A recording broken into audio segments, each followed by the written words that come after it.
제가 여러 해 동안 일해 보니까 꽃피는 만년의 4월 중에서도 4월 15일이 제일 아름답습니다.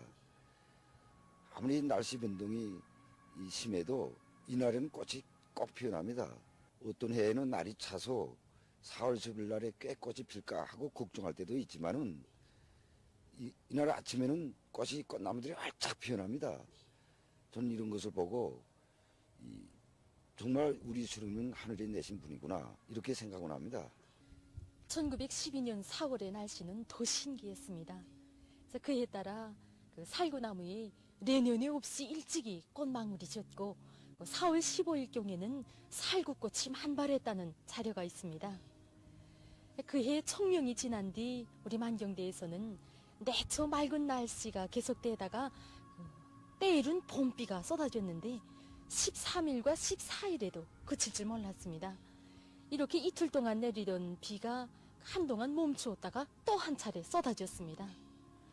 15일 새벽에는 정말 구름 한 점 없이 맑게 개인 하늘에 천둥 소리가 요란하게 울리고 밤새껏 정갈하게 씻긴 우리 만경대 하늘에 아름다운 무지개가 비키더니 태양이 불쑥 솟아올랐습니다. 이 풍년일대에서는 5월 상순이 지나서야 봄우레를 두를 수 있다고 말해왔는데 정말 신기하게도 이해만은 때이른 우레가 울었습니다. 우리 민들은 그때의 선악비를 두고 하늘의 미인을 맞이하기 위해 한겨울에 눈속이 떼며 락연무지, 흙무지를 쓸어내서 이 땅을 깨끗이 하기 위한 것이었는데 한두 차례의 선악비는 마음이 나오지 않아서 4월 15일 새벽에 또 한 번 선악비를 쏟았다고 했습니다. 그리고 15일 새벽에 천둥소리를 두고는 위인의 탄생을 알리는 하늘의 북소리라고 이렇게 여기에 전설의 의미를 담았습니다. 정말 신통한 비유입니다. 그렇습니다. Group 3, maintaining present course. Group 5, taking fire. 위대한 수령님께서 탄생하시기 전인 Waypoint reached. 김보연 할아버님께서 신기한 꿈을 꾸셨다는 이야기도 있습니다. 그 할아버님께서 만경봉에 나무하러 올라가시다가 갑자기 앞이 환해서 바라다 보니 그 만경봉 꼭대기에서 무슨 빛이 흘러나 내리더랍니다. 그래 봉우리를 향해 다그쳐 가보니 무슨 빛이 주변에 빛이 있었습니다. 자세히 보니 군방석 하나가 떠여 있었는데 바로 그 가운데에 늠름한 옥동자가 점잖게 앉아서 만경대를 구워보고 있는 것이었습니다. 그래서 할아버님께서 그 옥동자를 알아보고 싶어 막 달려가다가 그만 나무가지에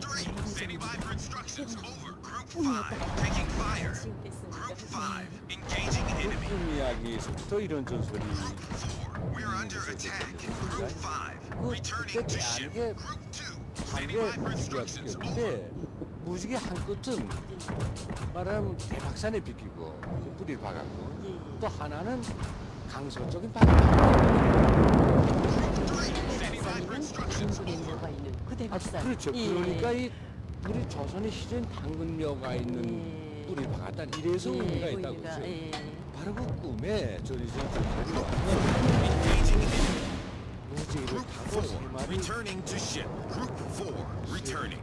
그게 Group 4, returning. 배우님이 옥기술 정중의 요미고 세 번 절을 하더니 파란 핏발이 보이는데 Returning to ship. Group 5, returning to ship. 내 5천여 년을 기다리고 또 기다렸소이다. 우리 결의와 땅을 부탁하나이다. 그럼 박달봉을 그 옥동자에게 드리더라는 겁니다. 근데 그 옥동자가 바로 전설에 하면 우리 수령님이세요. 그렇죠. 이런 전설이 우리 지금 만년에 바닥에 덮쳤다. 5천년의 역사와 민족 만대의 미래를 찬란히 빛내줄 대성인을 맞이하려 다시만 총성을 기울이고 기울인 이 나라의 하늘과 땅, 쓰러져가는 민족의 운명을 구원해줄 위인의 출현을 그토록 목마르게 기다리고 기다리던 인내의 간절한 소원이 이 땅에 사무쳤는가. 하늘도 땅도 Waypoint 피하여 reached. 민족의 태양을 이 강산에 높이 받들어 올렸으니 하늘 땅에 소원 안고 인민의 염원 안고 우리 수령님은 태양의 모습으로 이 땅에 Waiting 오셨습니다. instructions. 위대한 수령님께서 탄생하셨을 때 그의 영모가 Concentrate fire on 얼마나 the 편하고 target. 뛰어나셨던지 중조할머님 김씨여사께서 중손자분을 알아보시는 초순간 저도 모르게 행각구나 하시며 기쁨을 품며 가셨습니다. 우리가 세상에서 우리 수령님을 처음으로 Autopilot mode disabled.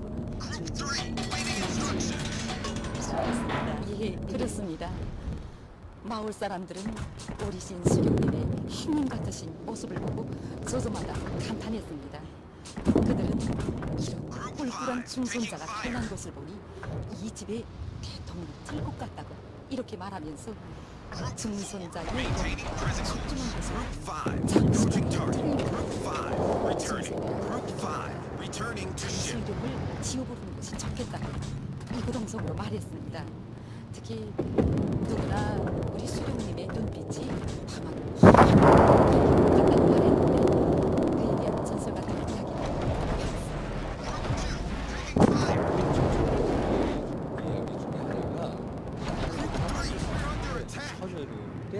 처절인데 Group 4, standing by for instructions. Over. Group 4, we are under attack. Group 3, target destroyed. 보니까 Standing by for 바로 instructions. 중손자의 눈에서 나오는 것이 밖에까지 환하게 비춰요.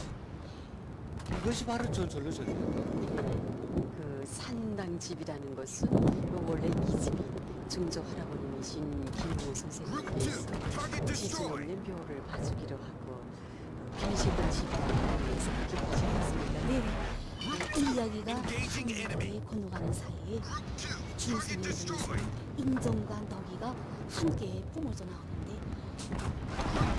We're under attack.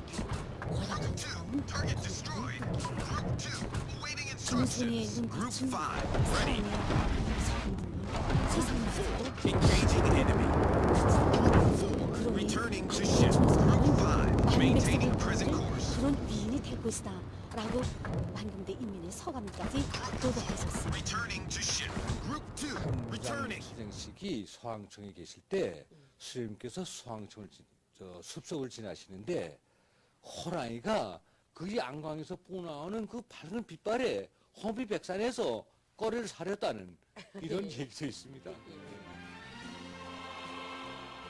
한 몸에 지니고 계신 핏발로 하여 이 땅에 오신 그날부터 햇님으로 떠받들리신 위대한 수령. 진정 우리 수령님께서는 Returning to ship. 따스한 핏발로 상철리 금수강산엔 영원한 구원의 Autopilot mode enabled. 온 세상엔 주치의 앞길을 환히 4, returning to ship. 밝혀주셨으니 그렇듯 온 생에 하늘 땅보다 더 큰 업적을 쌓으신 위대한 수령님의 탄생은 말 그대로 민족의 태양, 만민의 태양의 출현이었습니다.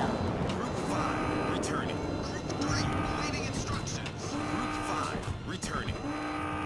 Group 2, ready. The enemy team has taken the lead.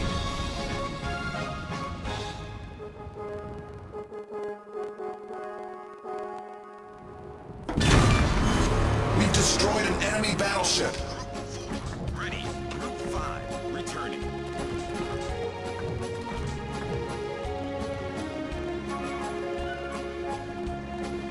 Group 4, airborne.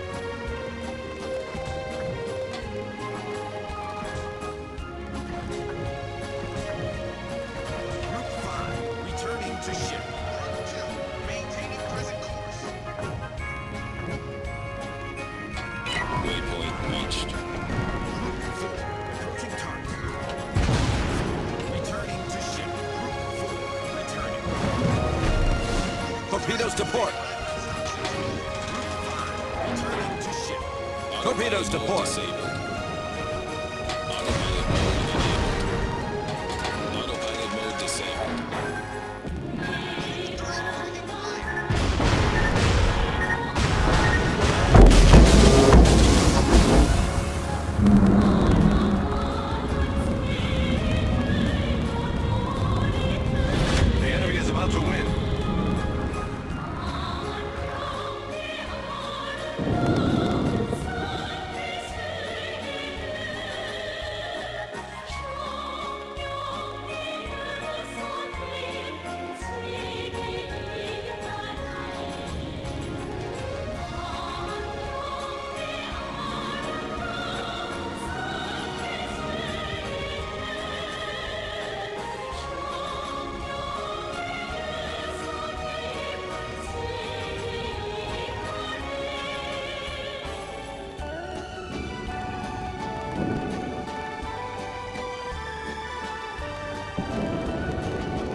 Autopilot mode enabled.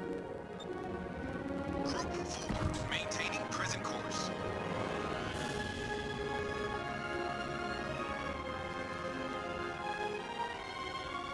Group 5, maintaining present course.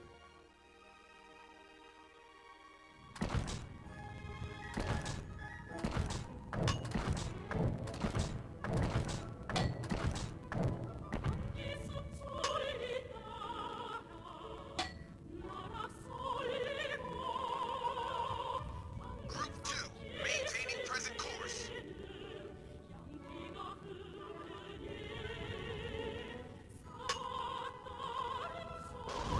Group 3, airborne.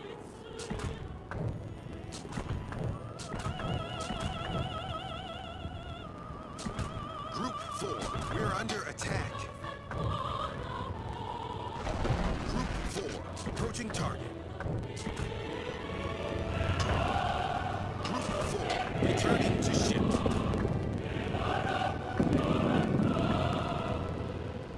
Group 5, we're under attack. Group 5, approaching target. Group 5, returning.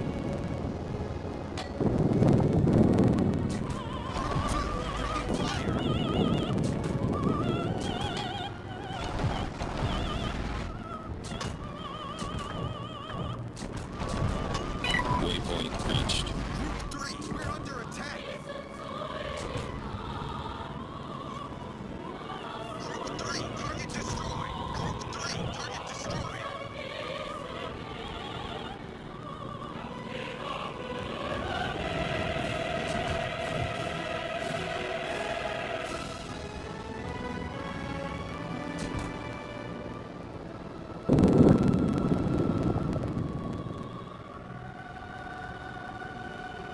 Group 4, returning to ship. Group 5, returning to ship.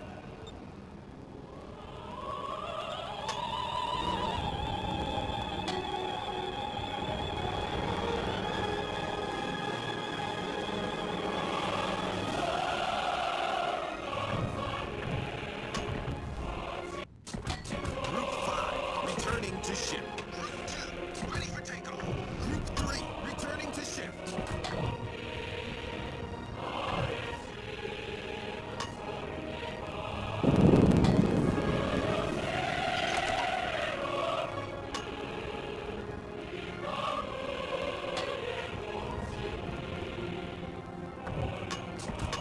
Waypoint reached. Group 4, ready.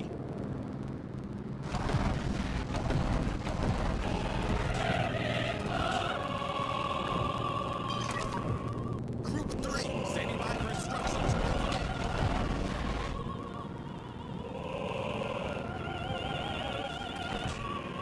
Group 2, airborne. Group 3, awaiting instructions. Group 3, returning. Group 5, ready. Group 4, airborne.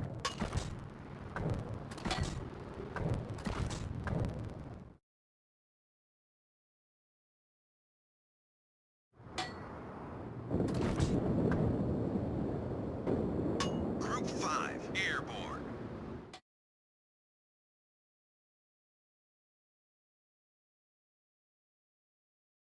Designated target. Waypoint reached.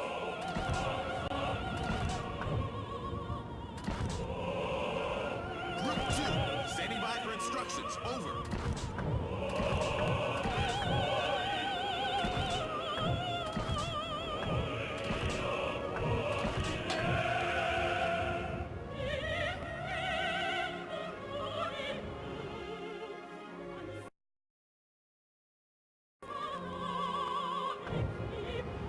Group 2, awaiting instructions. Group 4, we're under attack. Group 4, approaching target. Group 5, taking fire. Group 2, standing by for instructions. Over. Group 4, returning to ship. Group 5, approaching target.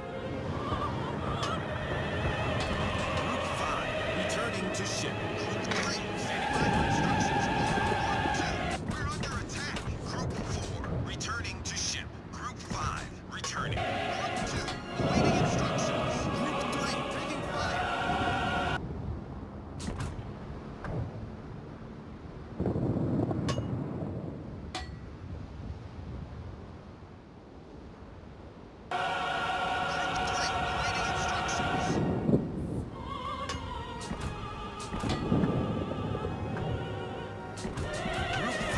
Returning to ship.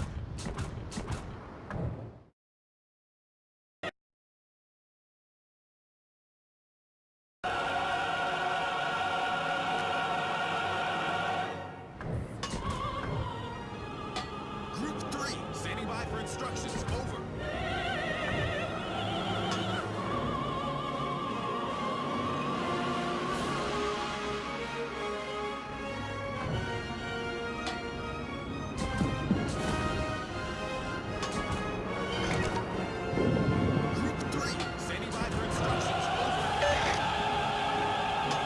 Waypoint reached.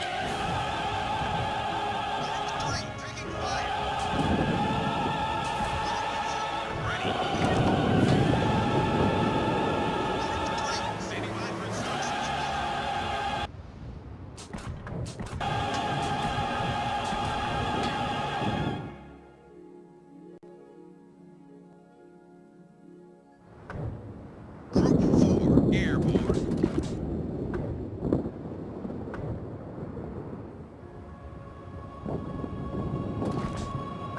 Group 5, maintaining present course.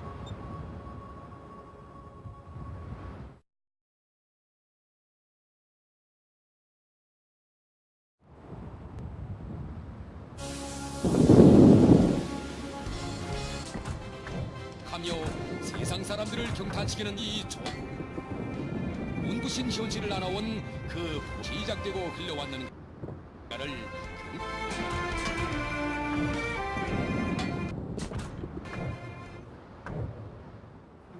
또한 우리 Group 민족의 2, awaiting instructions. 역사는 영국의 역사, 국민의 역사라고도 말할 수 Group 있습니다. 4, awaiting instructions. Group 4, taking fire.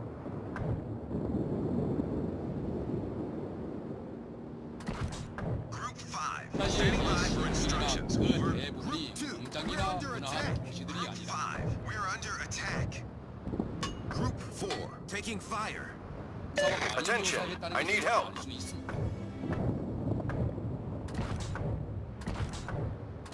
Group 4, standing by for instructions. Over.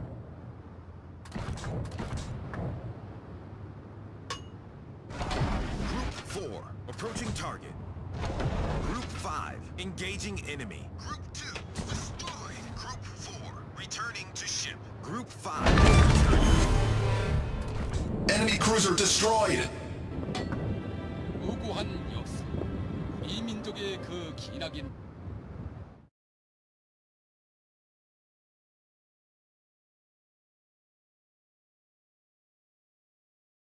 역사는 땅과 농민을 떠나 생각할 수 땅도 그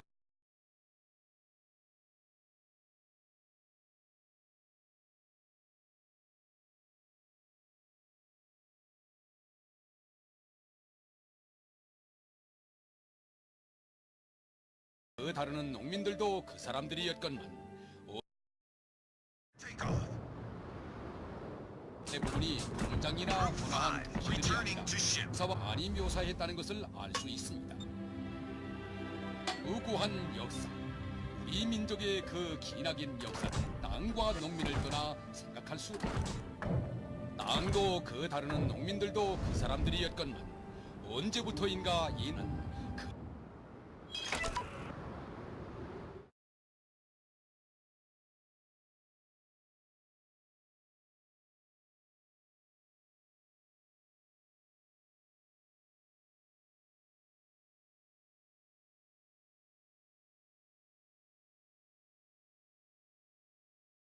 Hypocrisy here, right? When you're able to show the setup that you showed, just, you know, I went to a lot of those rallies. This was a standard, you know, joke. This was a standard part of... To prince and sadness into happily ever after.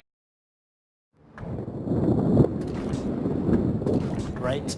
I'm just a little surprised about how audacious he is about it, right? There's just no effort here there's no apology. It's just too bad. This is not a subtle reversal on I that. thought Steve made a great point about do Democrats want him in the White House working really hard?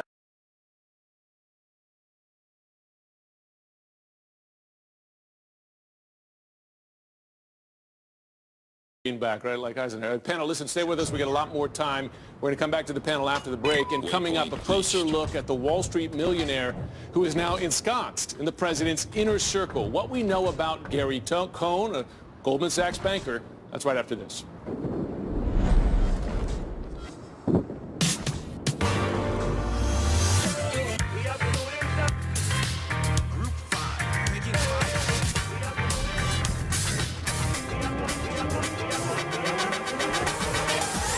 Nine out of 10 of our drivers recommend their cars. Now their words are part of our very fabric. The 2017 Mitsubishi Outlander and Outlander Sport. Come in now and get $3,000 cash back or 0% APR plus $500 cash back. We're living in an age of fear.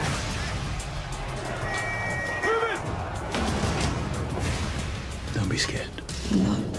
All we need is people who believe in what we believe. Going to liberate a political prisoner. Christ, what's Marcus torture into? They're terrorists. They're lucky and stupid. And we can't catch them. I would die for the cause. I would die for you. Power to the people. Gorilla series premieres Sunday at 9, only on Showtime. Start your free trial now. Taking the lead. At the Joseph A. Bank Easter sale, save up to 60% on almost everything. With all Traveler sport coats, $149. All dress shirts, including Traveler, 2 for $89. And an extra 40% off all clearance. Only at Joseph A. Bank. I did it.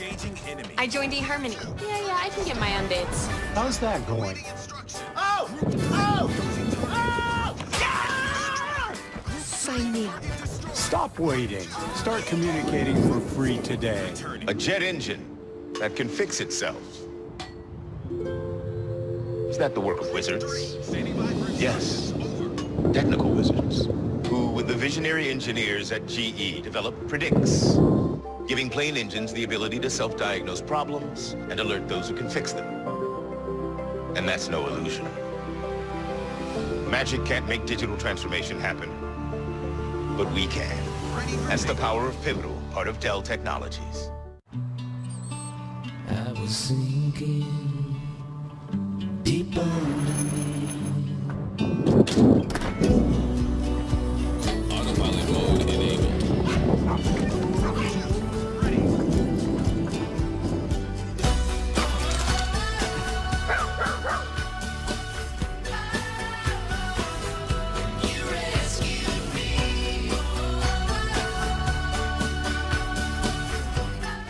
America is a country of immigrants. That's bullshit.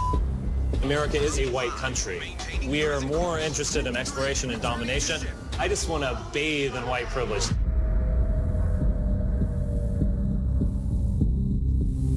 My family loves to come and visit here, especially my 2 young grandchildren. They walk down the hall. There's certain people they want to knock at the door to see.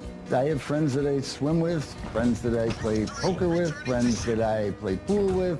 We have a sauna, and we usually get a group of people in the hot tub and start singing, which makes it great. The dining experience is heaven on earth. We're served lovely meals on white tablecloth with napkins.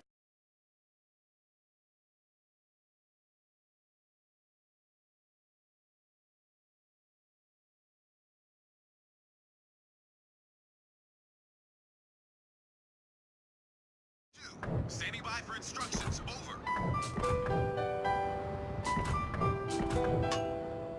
Group 5, taking fire. Group 3, ready. Group 4, taking fire. Group 5, engaging enemy. Battle ends in 5 minutes. Group 5, returning to ship. Group 4, approaching target.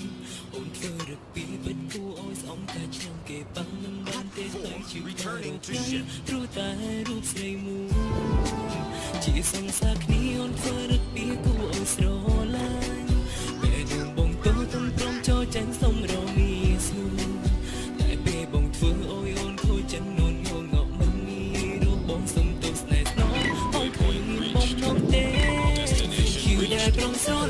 sorry ដែលឡើងខុសចិត្តសុំទោសសូមអូនជប់គិតកុំហងតែកន្លងបងសុំមកយើងត្រូវគ្នាសាក្តីសុំតែធ្លាប់បងតើយល់ព្រមទេស្នេហ៍ស្នងរូបបងចាំចំណាំ Thank you ដែលលើកឡើងត sorry ដែលឡើងខុសចិត្តរូបបងនេះក៏ពិតចង់ធ្វើគំគិនហើយពេលមួយរហូតដល់ទៅនឹងតែទៅនឹងពីឆ្ងាយបងស្ដាប់បានទេចង់ឆាយចិត្តនឹងតែស្នេហ៍អូនមិនក្រឡាំ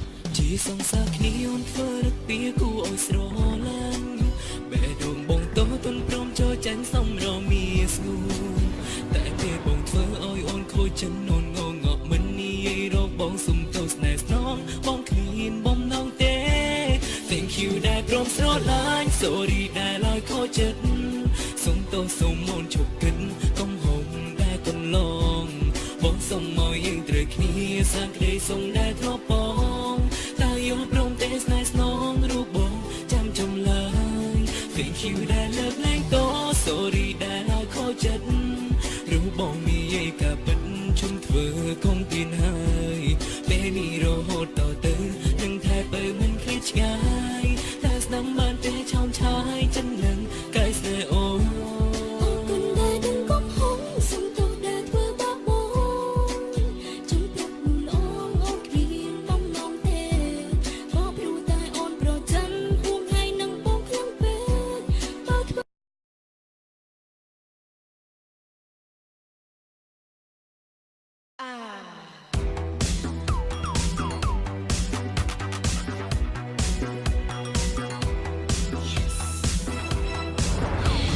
Battle starts. Autopilot mode enabled.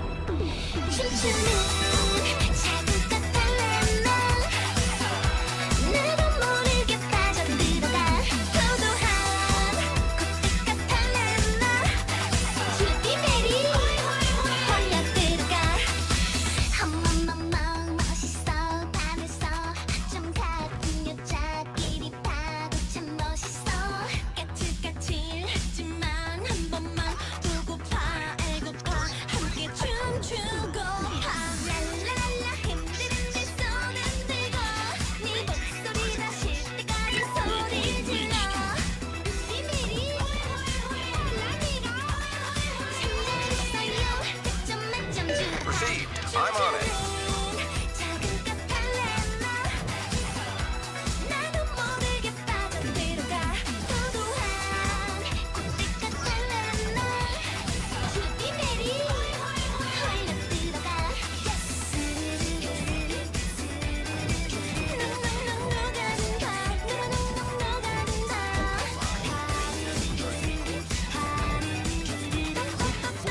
All stations requesting fire on the designated target.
All stations, proceed to capture that area.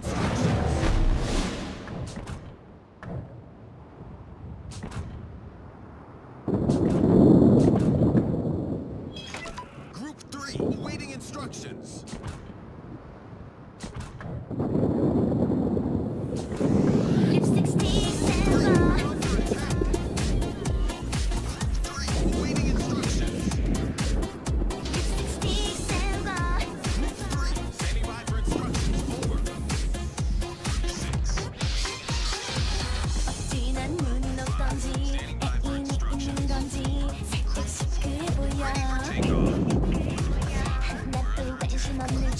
속이는 거 다 알아 흘리고 다니잖아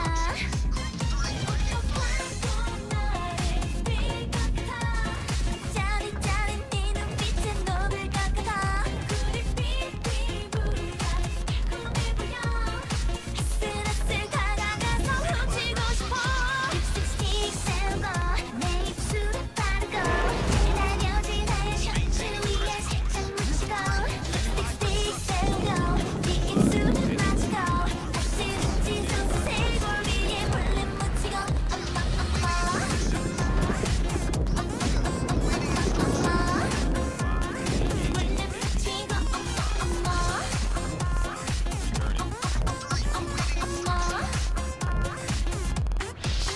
어쩌다 그리 된 건지 사연이 있는 건지 살짝 화가 나 보여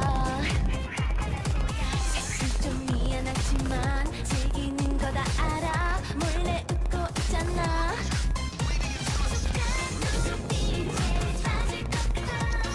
찌릿찌릿 네 향기에 취할 것 같아 아슬아슬 다가가서 훔치고 싶어 립스틱 세우고 내 입술에 바르고 잘 가려진 하얀 셔츠 위에 살짝 묻히고 립스틱 세우고 네 입술에 맞추고 아찔아찔 소스 골 위에 몰래 묻히고 몰래 묻히고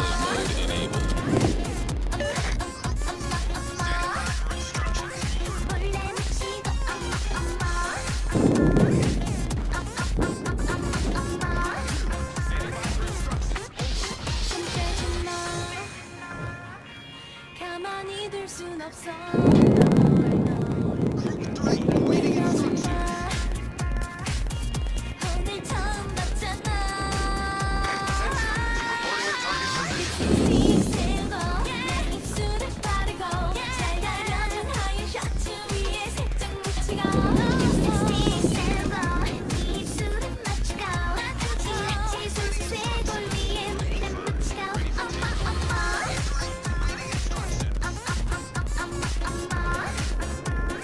몰래 묻히고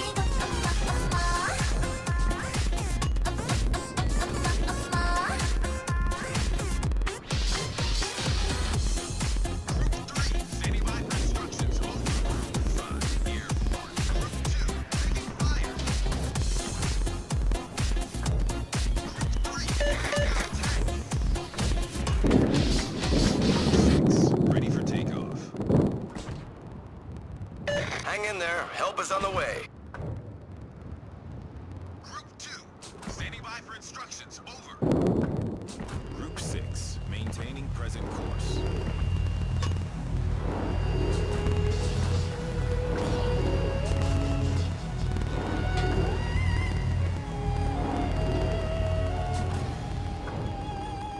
I owe you one. Concentrate fire on the designated target. Group 3, standing by for instructions. Over.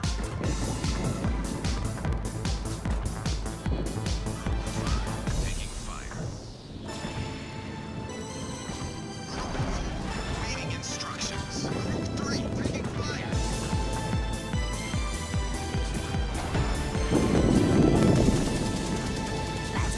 빠져나봐 love my boy 빠질 거야 너의 맘도 오늘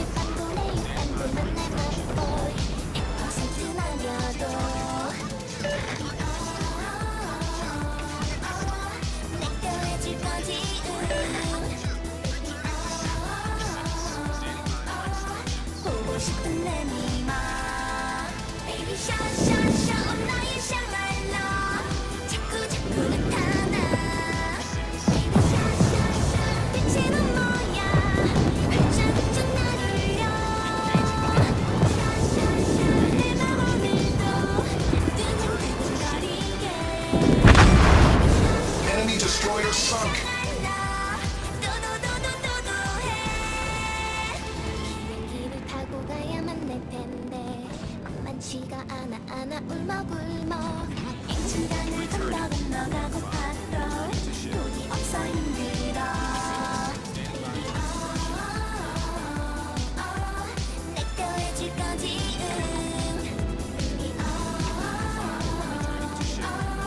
보고 싶은 내리막 Baby 샤샤샤 온라인 샹알러 자꾸 나타나 Baby 샤샤샤 대체 넌 뭐야 훌쩍훌쩍 날 울려 샤샤샤 내 맘 오늘도 두근두근거리게 Baby 샤샤샤 온라인 샹알러 도도도도도도해 Hey 거기서 보이는 샤도이보이 왜 내가 눈 떴을 때 보이지 않는 거야 아무 소리 없이 사라진 넌 나빠 넌 내가 아마 처음 느낀 사랑일걸 꿈이지만 난 믿어 아무리 보고파도 그게 잘 안 돼 어떻게 해야 해난 너에게 잊어야 하나 봐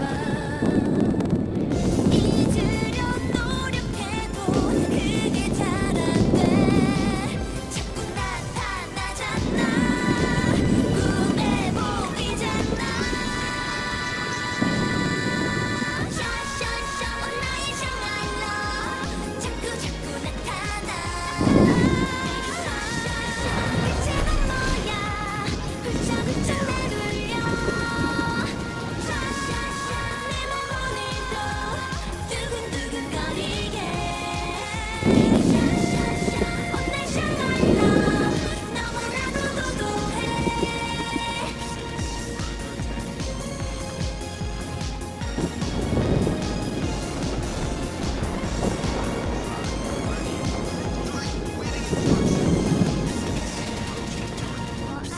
Returning to ship. Group 6, returning to ship.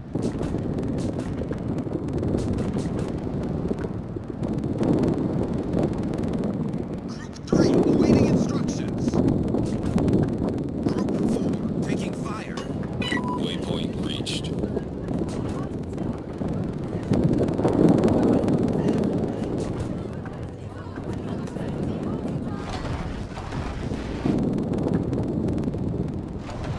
Group 4, engaging enemy. Group 4, returning to ship.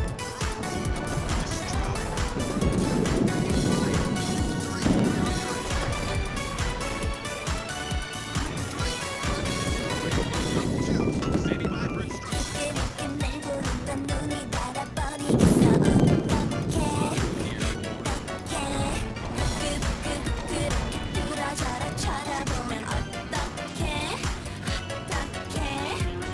내가 그렇게 나 예쁘니 얼마만큼 나를 좋아하니 하늘에 뜬 별만큼 바다에 소금만큼 꽉 찬 느낌인 거니 난 몰라 전번만 뭐 말해줘도 몰라 사랑인지 뭔지 그 심정이 미친 듯이 궁금해 쏟아내 내 가슴에 불난 듯이 쏟아내줘 책임져 날 책임져 날 이렇게 만든 너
던졌나봐 달콤한 너의 함정에 죽어도 못 벗어나 난 이제 네 여자야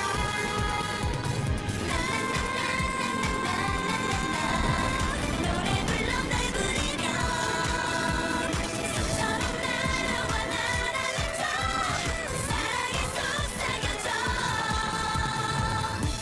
Returning to ship.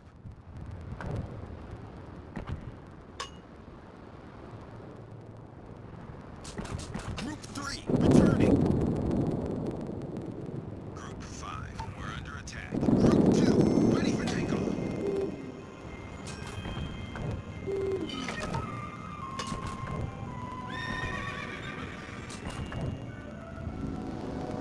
Group 5, approaching target. Group 5, returning to ship. Group 5, returning to ship. Group 2, airborne.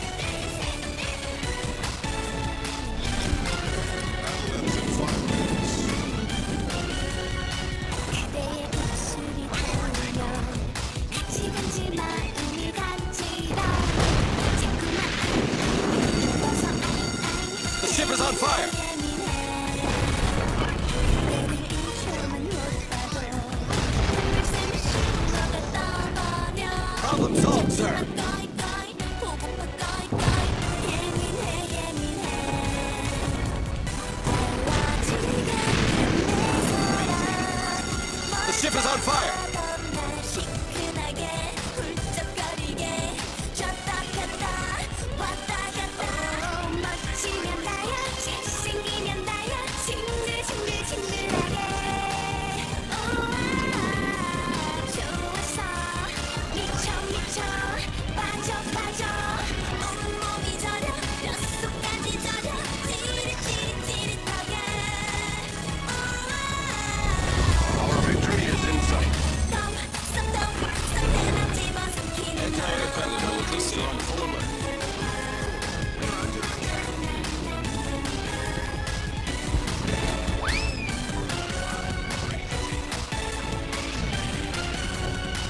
그대가 툭 던진 너만도 밤새도록 내 맘을 괴롭혀 궁금해 어이 어이 생각해 어이 어이 예민해 예민해 알러지 같은 내 사랑 얌전하던 날 정신없게 훌쩍거리게 아찔하게 짜릿하게 멋지면 나야 잘생기면 나야 징글징글징글하게 좋았어 미쳐 미쳐 빠져 빠져 온몸이 저려 뼛속까지 저려 찌릿찌릿찌릿하게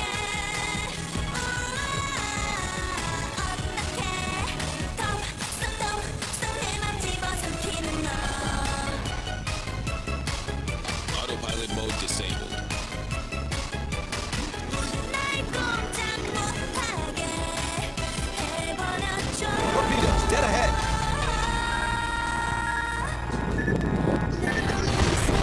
남자 중에 남자 어쩌어쩌어쩌미래 The ship is on fire! 머리부터 발끝까지 내 손에 벗어나 내 인생의 기적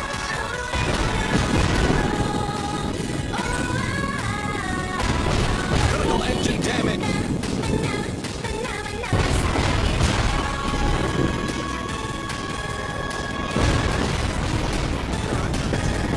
Problem solved, sir!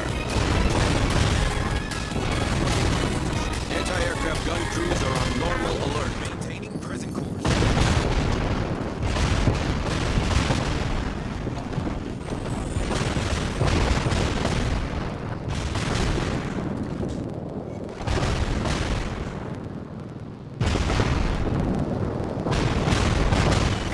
Engaging enemy. Group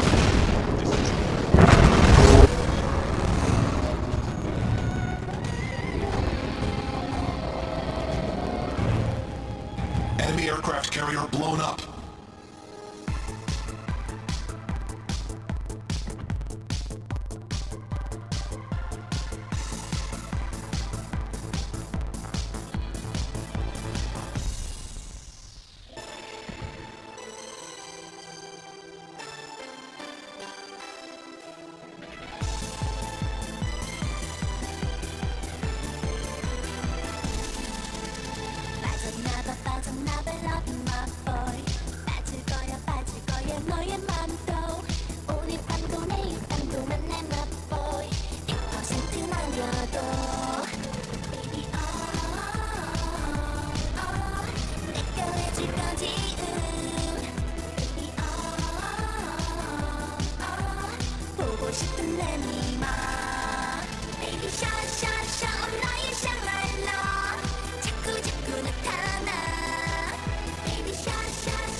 굶어 인천강을 건너 가고파도 돈이 없어 힘들어 Baby 내 걸 해줄 거지 Baby 보고 싶은 내 누나 Baby 샤샤샤 나의 샹랄라 자꾸 나타나 Baby 샤샤샤 빛이 넌 뭐야 훌쩍훌쩍 날 울려 샤샤샤 내 맘 오늘도 두근두근거리네 Baby 샤샤샤 나의 샹랄라 거기서 투입을 향할 거야 내가 멈췄을 때 보이지 않는 거야 아무 소리 없이 사라진 넌 나빠 넌 내가 아마 처음 느낀 사랑일까 꿈이지만 난 믿어 아무리 보고 봐도 그게 잘 안 돼 어떻게 해야 해 난 어떻게 잊어야 하나 봐 잊으려 노력해도 그게 잘 안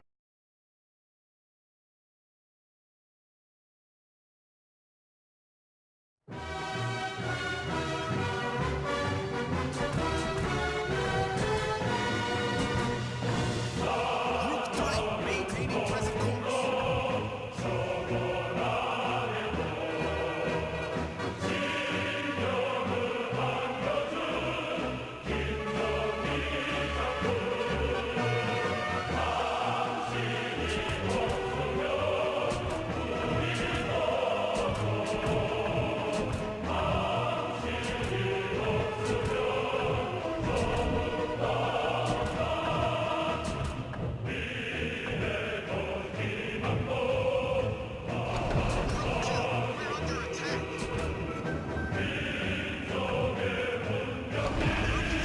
Standing by for instructions. Group 3, approaching target. Group 3, we're under attack.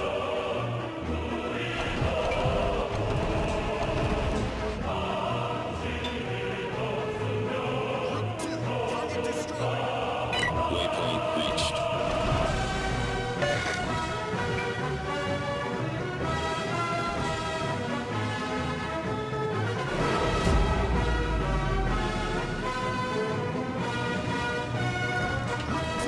Returning. Group 4, taking fire.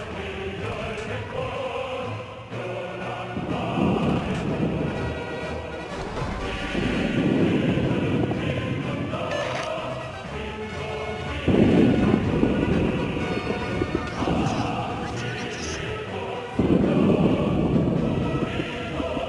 Group 4, standing by for instructions. Over. Group 5, awaiting instructions. Group 2, destroyed.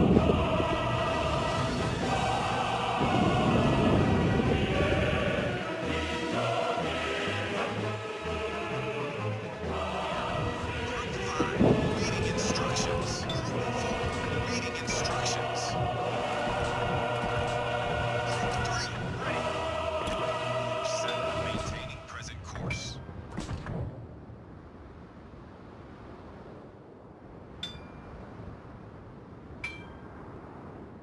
Maintaining present course.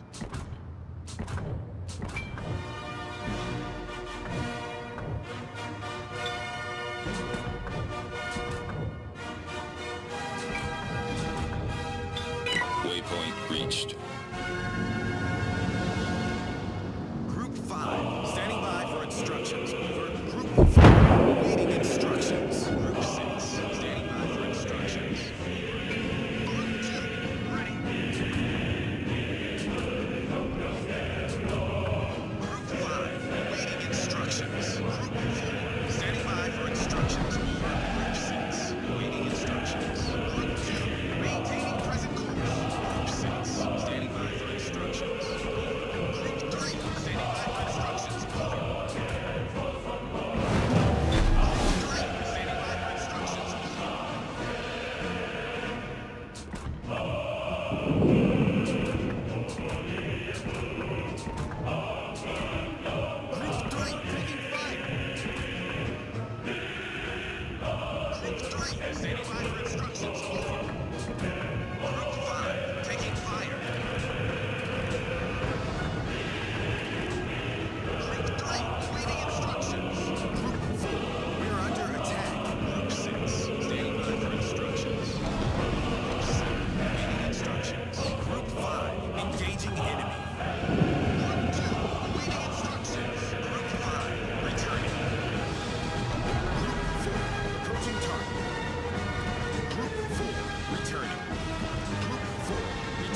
ship. Returning. Group 5, returning to ship.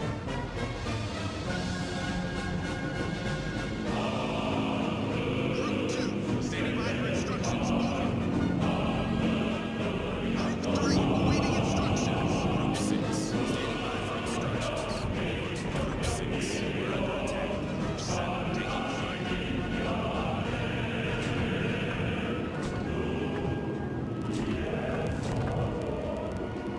Group 2, we're under attack. Group 7, standing by for instructions. Group 3, taking fire.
All stations, concentrate fire on the target.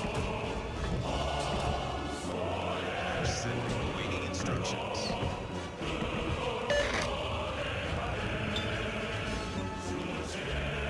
Group 5, maintaining present course. Received. I'm on it.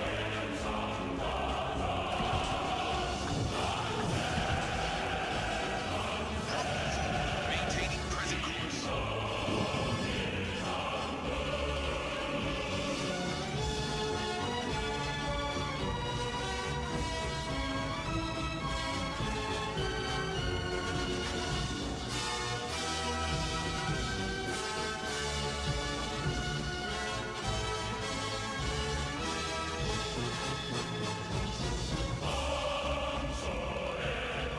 Group 6, taking fire.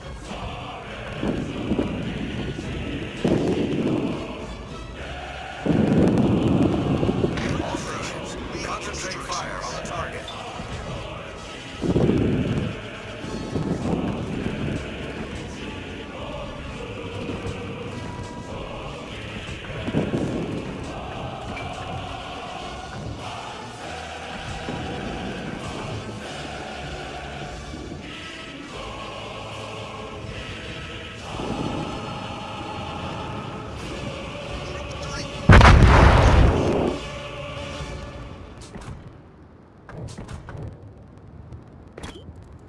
Group 4, awaiting instructions. Group 6, taking fire.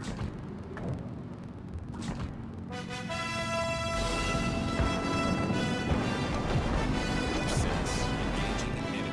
Group 6, returning to ship. Group 3, standing by for instructions. Over.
The enemy is about to win.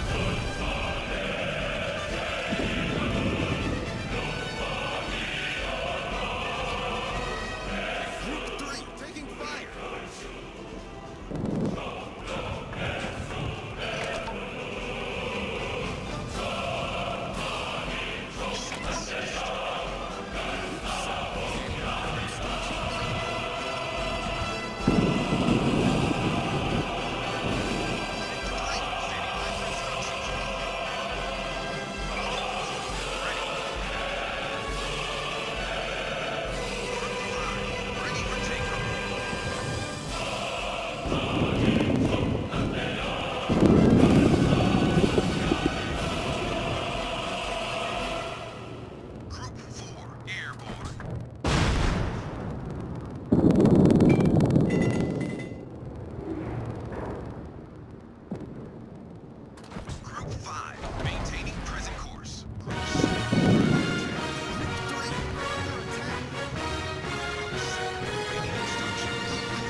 That the president is.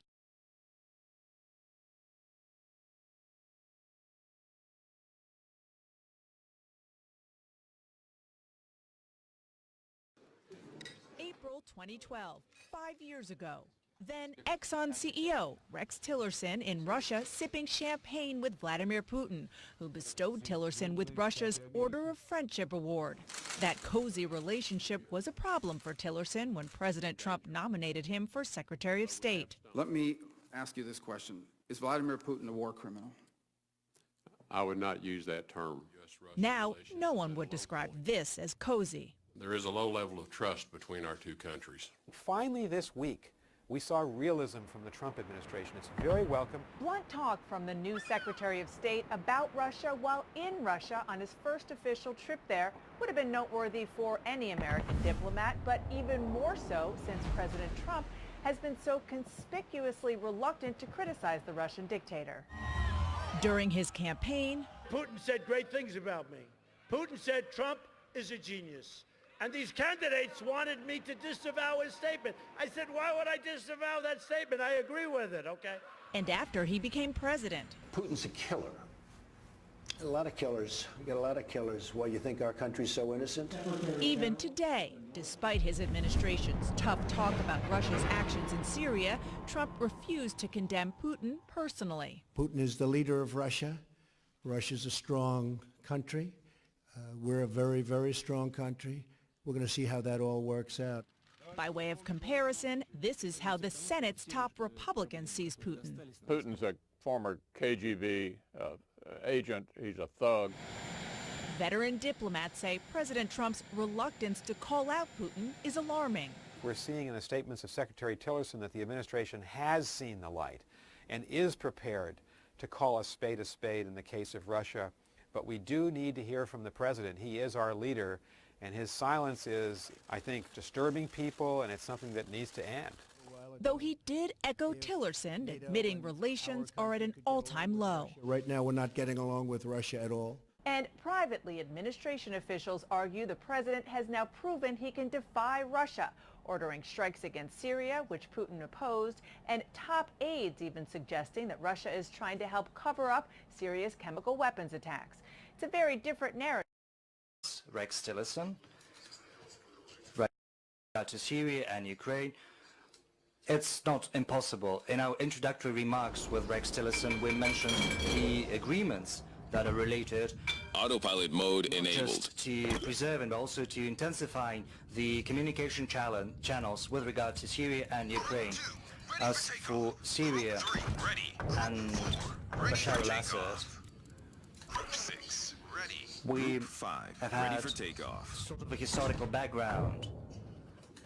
Rex said that he's a new guy and he prefers not looking into history but to deal with the matters of today. But the thing is, the world is built in such a fashion that if we do not take lessons from the past, we will hardly be able to achieve success in the present. And I recalled certain situations when groups of countries, primarily Western countries, Rex Tillerson. Right now we have had a long conversation with President Vladimir Putin of Russia. It has lasted for more than 2 hours. The negotiations have proved to be substantial and very full. Standing by for instructions. Over. Waypoint reached. Frank, they have comprised the whole gamut of issues of importance to our bilateral relations as well as our interaction in the international arena. We have taken note of the fact that the current stage of our relations as well as the international situation as a whole are not the most calm ones. There are certain issues that have been inherited, so to speak, as tie bombs from the previous administration, the Obama administration. We are being realistic and we do understand that in order to overcome these obstacles we have to taking fire. Make efforts, and we seek to do that. We understand that our American counterparts are going to move towards us as well, and our president has reaffirmed that we see that attempts at preventing our cooperation. There are even attempts at escalating the confrontation. We believe that this is an astute approach. We do understand that if Moscow and Washington cooperate, this is for the benefit not just of our nation, but also for the sake of the world. We both seek to fight without any compromise the international terrorism. This issue has been raised by our presidents in the course of their telephone conversations, including their telephone conversation on April the 4th in the night when President Trump called President Putin in order to express his condolences on the terrorist attack that had taken place in St. Petersburg and the context of fighting international terrorism. We have talked about Syria, of course. We have touched upon the incident that took place after April 6th when in the environs of Idlib in Syria chemical weapons were used ensuing missile attack of the US against the airbase on April the 7th. We've destroyed an enemy battleship. We have said that there needs to be a very thorough investigation into this incident, which has become the subject of many speculations. Russia has spoken in favor of drawing the attention of the OPCW in The Hague to this incident, saying that the OPCW has all the necessary competences and powers to look into this incident. There's been an official letter by the Syrian government to the UN and to the OPCW with a request to dispatch as soon as possible a group of experts in order to conduct an unbiased and frank investigation both in Idlib as well as at the airport, the airbase that was struck. We Autopilot have mode taken disabled. note of the American counterparts' willingness to support such an investigation. We do hope that the powers the UN and the OPCW have are going to be resorted to as soon as possible. In this context, we believe it is going to be counterproductive to try to adopt a resolution at the UN Security Council which would be not dedicated to investigating the incident, but more at legitimizing the accusations against Damascus. We do have some arguments, but we're not trying to pose anyone on anyone. We're under attack. There to be a frank investigation. We have also talked about the state of affairs and the interaction of our air space forces as well as the coalition headed by the US in the context of the memorandum we have on preventing incidents as well as ensuring the safety of air traffic over Syria. As you know, we've suspended the memorandum, but today We've sunk an enemy destroyer. We affirmed that we're willing to Enemy destroyer sunk. We've got two of them. Force is going to be reaffirmed of both the American coalition and the Russian airspace forces. That is the objective of fighting Jabhat al-Nusra as well as the associated terrorist organizations. We assume as well that the publicly stated position of both Russia and the US, there being no intention to interfere within the domestic affairs of Syria or any other state, are still in force. Our team has taken the lead. Iraq's example, as well as that of Libya and other countries, is going to be an ammunition against trying to recreate the similar attempts anywhere else, including in Northern Africa. Let me say once again that we are willing to achieve an absolute defeat of ISIS as well as all the other terrorists. This is our common objective.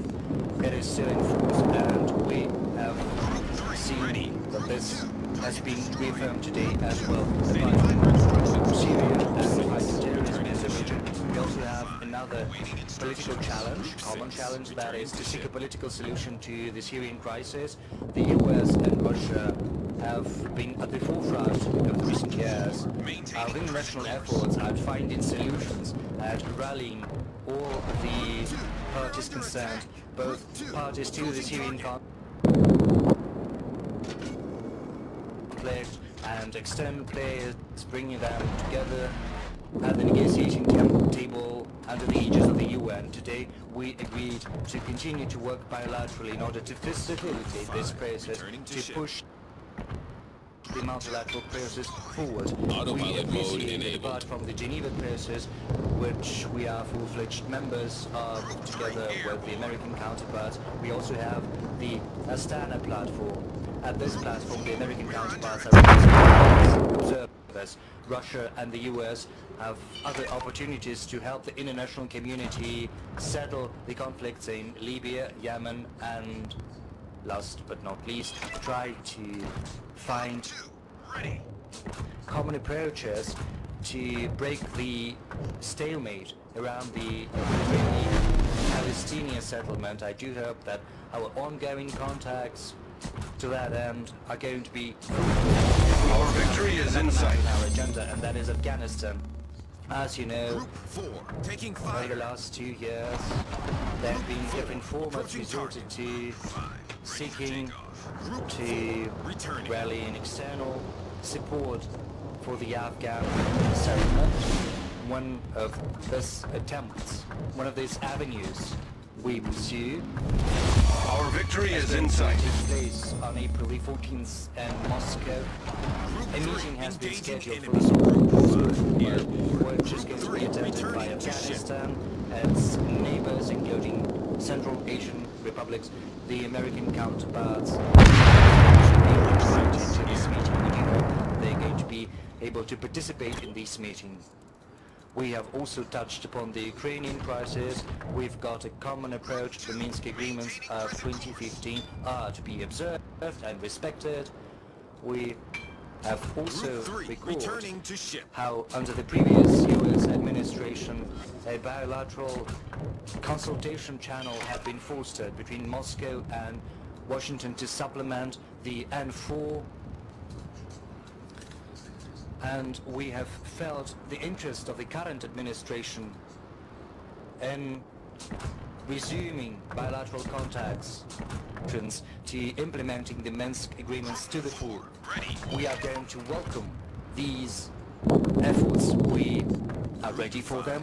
We have also talked about the Korean Peninsula, which is a sort of concern for all of us. Both Russia and the US speak in favor of rigorous observance of the UN Security Council resolutions to that end. We have also talked about how we can find the way out of the confrontation spiral, which would allow us to create the necessary conditions for a negotiating process to settle the nuclear issue. Enemy aircraft carrier sunk. Diplomatic and political efforts. It has been pointed out that Russia and the US have a particular responsibility for the military and political security both at the regional and international levels.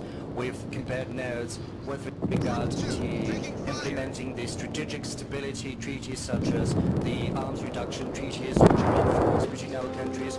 We have agreed to overcome sort of a pause that we have been witnessing in these processes. Well, the White House team has changed and it's quite natural. We do hope that our contacts on strategic stability and arms control are going to be resumed. They're going to be held in a business-like manner, pragmatically, with a view to observing rigorously the agreements we have reached.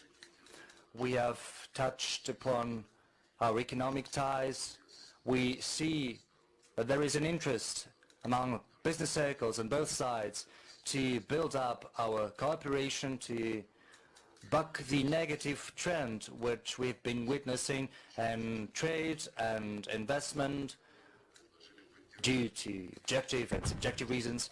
We, for one, have promised to support the business initiatives on both sides. We'd like these efforts to get the support of both the Russian government and the US administration. There is another agreement. We have agreed to designate special envoys both from the State Department of the US and the Russian Foreign Ministry. These envoys are going to have a pragmatic conversation about the irritants, so to speak, that have piled up in our relations under the Obama administration primarily. I believe that should both sides demonstrate a pragmatic approach to this avenue, then it's going to yield results and will help improve our relations as well. On the whole, I believe we all understand how difficult is the situation in our relations as well as in the world as a whole. There are many who would like to give a try at using the current communication technologies and cyberspace and the virtual reality. We know that there are people who abuse the opportunities presented by the modern technologies. They're trying to use these technologies to their advantage to pursue their goals, which are far from decent. But luckily, both in the US and in Russia, there are enough people who will be able to separate right from wrong and who will be guided by the fundamental interests, not just short-term interests, of both our peoples as well as the international community as a whole. In brief, this is my takeout from the negotiations that have taken place, despite all the issues, both objective and artificially created. We still have many prospects for action stations. Is willing to cooperate with the US to be engaged in dialogue, not just dialogue, Let's but give also them a hard common time. approaches and common actions to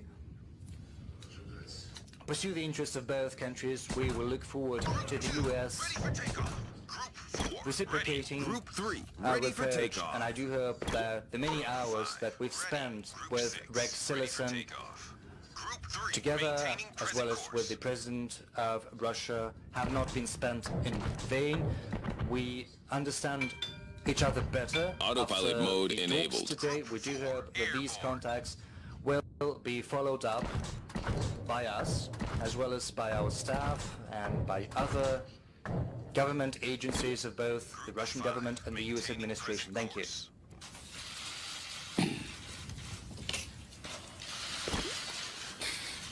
Good evening. We just came from a productive meeting, as you heard Foreign Minister Lavrov mention, of about 2 hours with President Putin. We frankly discussed the current state of U.S.-Russia relations. I expressed the view that the current state of U.S.-Russia relations is at a low point. There is a low level of trust between our two countries. The world's two foremost nuclear powers cannot have this kind of relationship. We further discussed approaches to improving our channels of communication. We had a lengthy exchange of views regarding the situation in Syria and shared perspectives on possible ways forward. Earlier today, Foreign Minister Lavrov and I had a lengthy conversation about issues that require immediate attention and issues that require longer-term attention. We understand that improvement in the long-term relationship will be required if we are to make progress on issues where we have different views. We spoke extensively about Syria, and in some areas we share a common view. Specifically, we both believe in a unified and stable Syria, and we agree we want to deny a safe haven for terrorists who want to attack both of our countries. We agree that North Korea has to be denuclearized. We agreed there needs to be more senior level communication between our two countries, both at a diplomatic and military level. But there is a broad range of other issues in which we have differences. Some have global implications with long-term requirements, and others are understood to be bilateral.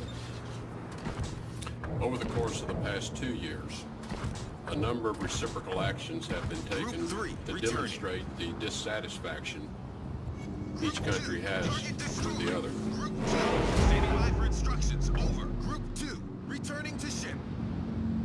We need to attempt to put an end to this steady degradation,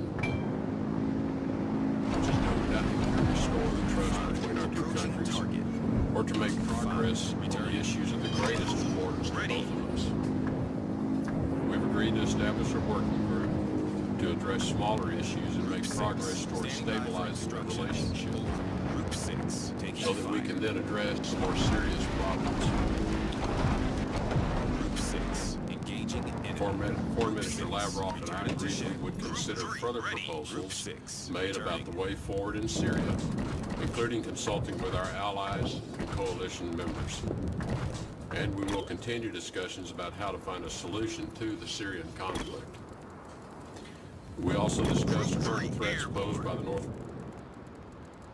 Korea's regime's ongoing development of their nuclear program, and the constructive role Russia can play in encouraging the regime in North Korea to change its course so that we can create the conditions for talks regarding the future.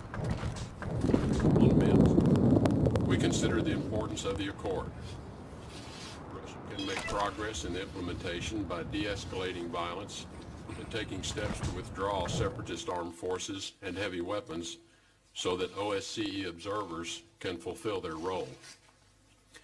Until full progress is made under the Minsk Accords, the situation in Ukraine will remain an obstacle to improvement in relations between the U.S. and Russia. I thank the Foreign Minister for a productive round of discussions, and I look forward to future conversations. Thank you. Коллеги, мы переходим к вопросам. Пожалуйста, телеканал «Россия-24». Здравствуйте, Анна Балдин, телеканал «Россия-24». Вопрос прежде всего господину Тиллерсону. Мы в последние дни слышали из Вашингтона не только противоречивые, но и, скажем так, прогрессивные заявления. Я имею в виду заявление господина Трампа, который в интервью назвал президента Асада животным, и заявление представителя Белого дома господина Спайсера, который сравнил Асада с Гитлером, договор, что Гитлер применял химическое оружие. Как Mr. Assad to Mr. Hitler, who said that Mr. Hitler never used the chemical weapons. Do you think the rhetoric can change, and is it helping the diplomacy or not? Thank you.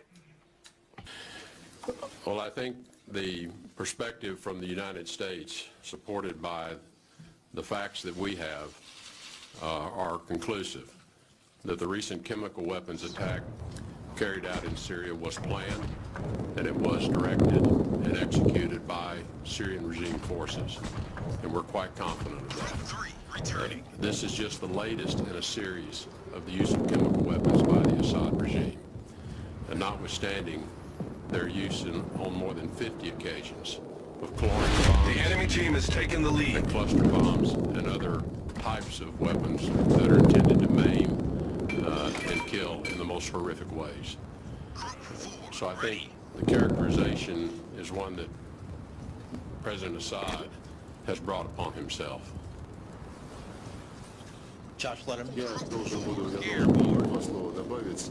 I have to add a couple words. It's quite evident this is the topic with regard to which we have differences of opinion. Russia insists that there needs to be an objective investigation. In 2013, the US and Russia initiated the elimination of serious chemical weapons, and record terms we had prepared the necessary agreements at the OPCW in The Hague as well as in the Security Council of the UN. There have been reports from the OPCW which state the progress that has been achieved in eliminating the full stock of the chemical weapons the Syrian regime had. The reports also state that the number of places where the chemical weapons were stored were under the control of extremists.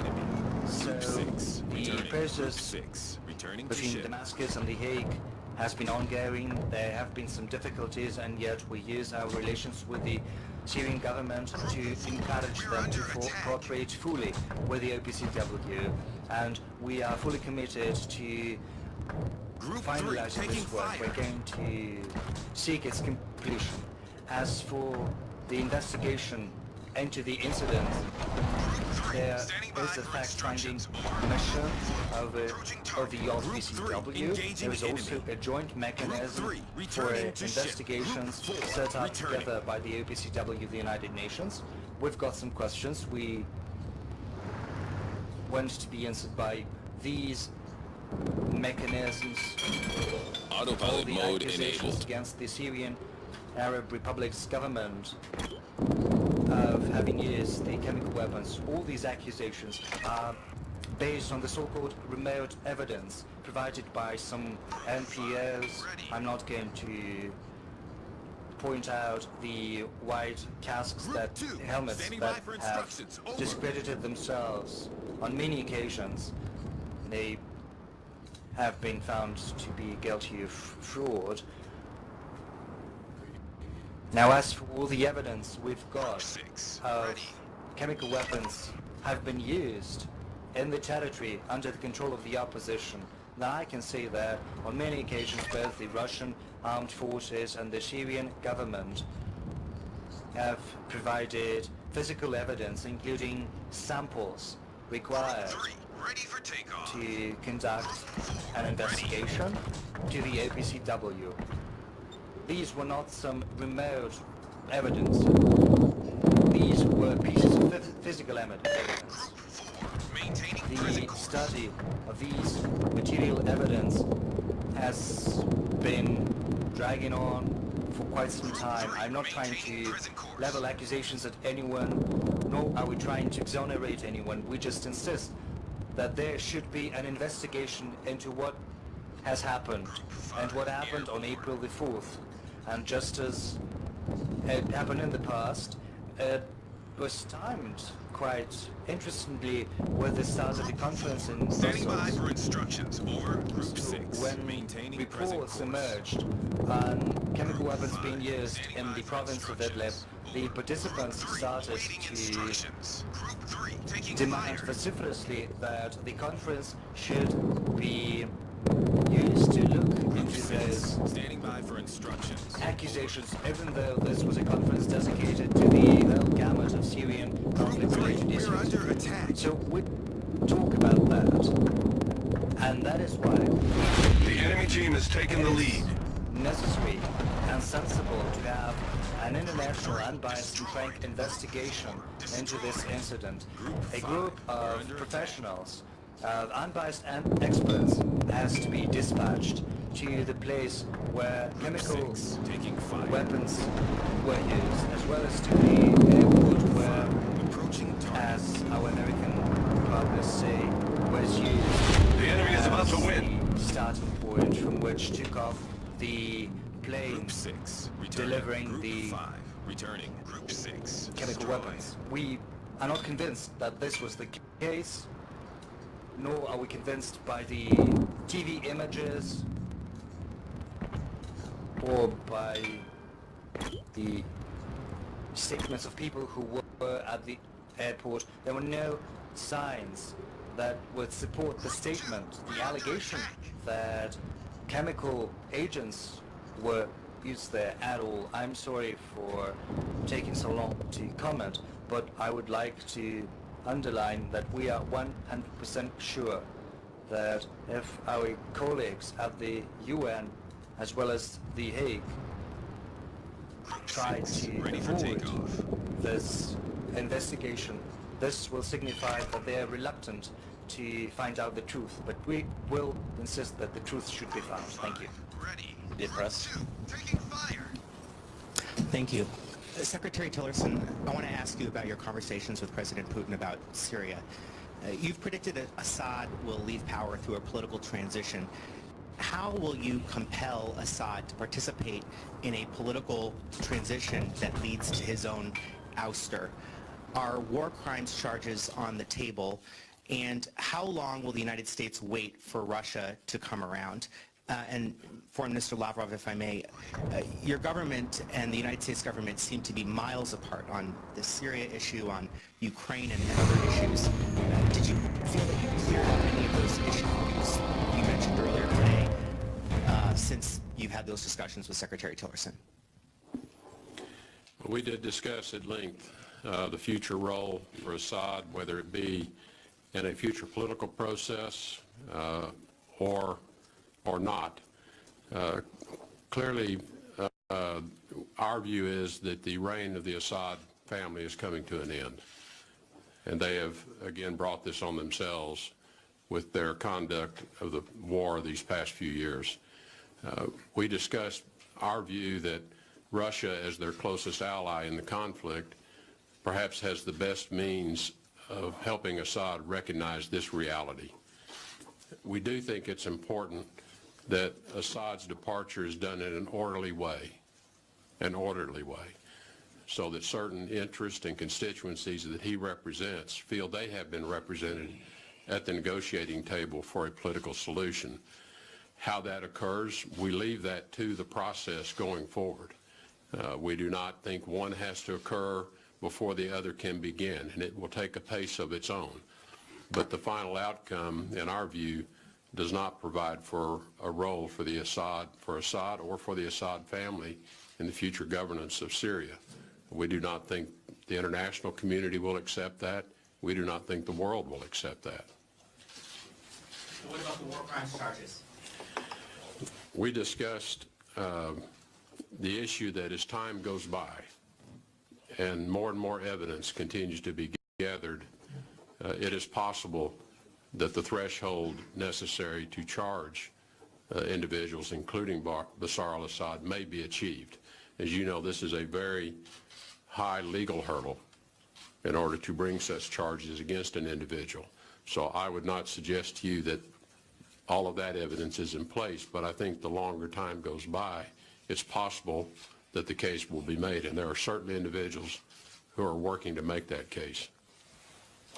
Ну, с своей стороны я хочу сказать, что I, for one, would like to say that I do not think that Russia and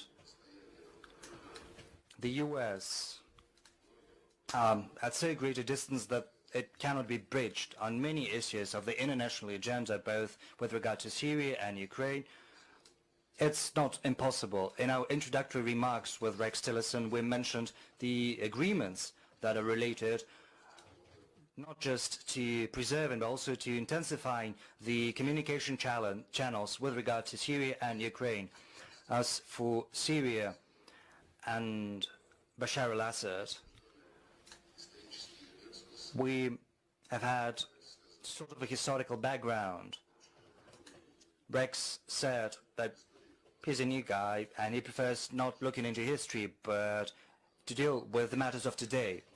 But the thing is, the world is built in such a fashion that if we do not take lessons from the past, we will hardly be able to achieve success in the present. And I record certain situations when groups of countries, primarily Western countries, NATO countries, were sort of fixated on eliminating this or that dictator, an authoritarian or totalitarian leader, in order to oust Slobodan Milosevic, president of ex-Yugoslavia. NATO launched a war in 1999 in gross violation of the UN Charter as well as the Helsinki Final Act of the OSCE. The TV station was bombed, which incidentally is a military crime, however you interpret the Geneva Conventions. Residential areas were shelled. The Chinese embassy was also attacked. Civil trains and bridges were bombed. The shelling went on for 3 months. And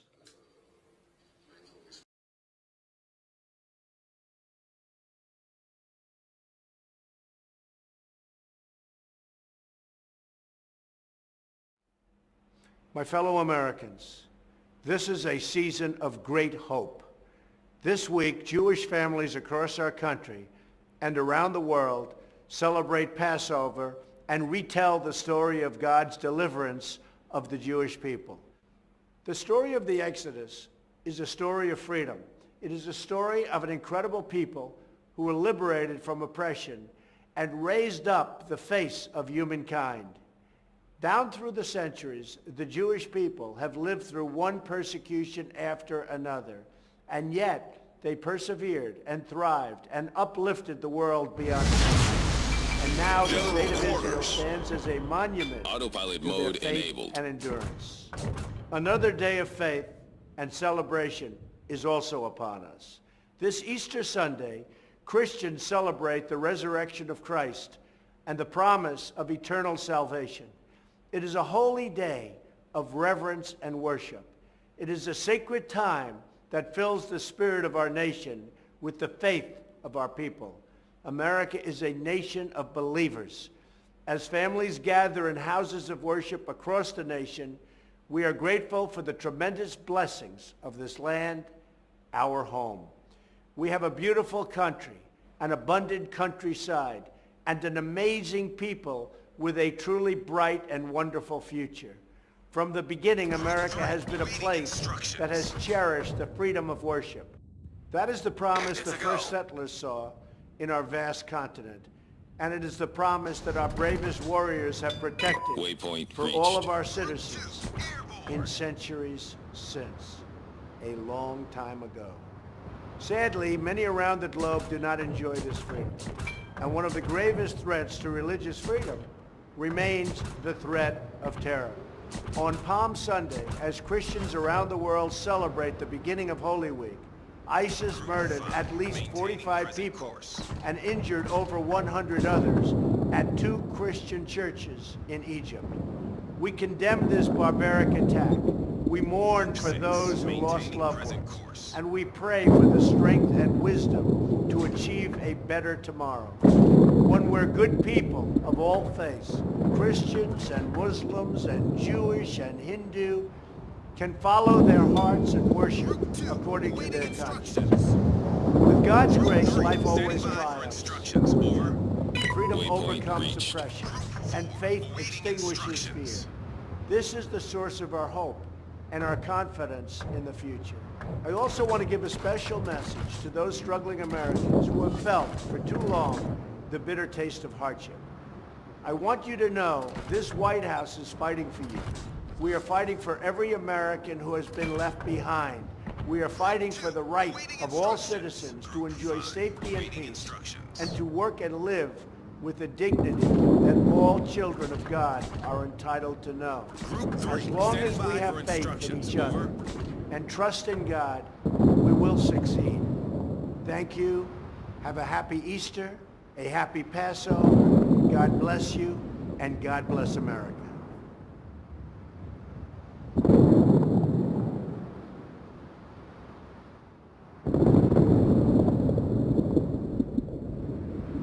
Good afternoon. As many of you are aware, there's currently some news breaking out of Afghanistan. Update.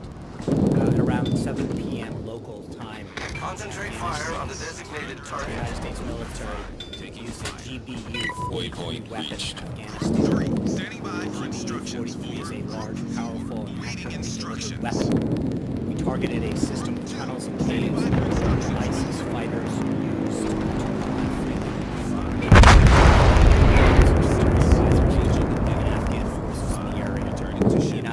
takes the fight against ISIS very seriously, and in order to defeat the group, we must deny them operational space, which we did. The United States took all precautions necessary to prevent civilian casualties and collateral damage as a result of the operation. Any further details, I would refer you to the requesting fire support. Moving on, as you may know from the schedule, the President has a 2 o'clock event, so I'm going to try to keep this rather tight so the pool has an opportunity to get it set up appropriately. Earlier today, the President signed H.J. Res. 43, the total number of congressional Iraq legislation pieces that he has signed now to 13. This resolution that he signed today overturns a regulation that was put in place by the previous administration on their way out the door that would have taken away the right of states to set their own policies and priorities for Title X family planning programs. Our federal system was set up to allow states to address the unique needs of their own populations when possible, especially when it comes to programs as important and sensitive as family planning. With the bill signing, the President has restored respect to states' rights on this particular issue.